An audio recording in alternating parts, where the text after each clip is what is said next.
et de l'intérêt de la France. L'intérêt de la France, c'est de ne pas être aligné. Et donc de ne pas répéter, comme des perroquets, la propagande des États-Unis d'Amérique qui n'ont dans toute cette affaire qu'un objectif, étendre l'OTAN jusqu'aux frontières de la Russie. Ma position de non-aligné est la suivante.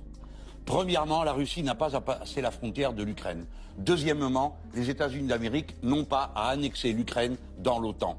Point final. Dans cette affaire, vous considérez-vous que c'est l'OTAN l'agresseur ou que ce sont les Russes? C'est l'OTAN l'agresseur. Sans aucun doute. Pour moi, hein. Pour moi. C'est l'OTAN l'agresseur? Ah ben évidemment. Pourquoi? Parce que les États-Unis d'Amérique n'arrivent pas à stabiliser leur position internationale.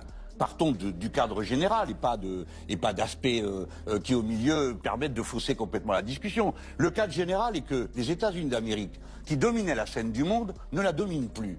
Il y a donc une crise de l'ordre géopolitique. Dans cette crise, les États-Unis d'Amérique hésitent. Les uns disent l'adversaire principal, c'est la Chine, parce qu'ils sont en compétition commerciale d'une manière terrible, et d'autres disent non, c'est la Russie. Résultat de cette hésitation, ils font les deux à la fois, ce qui aboutit à une absurdité, à savoir qu'ils poussent les Russes dans les bras des Chinois.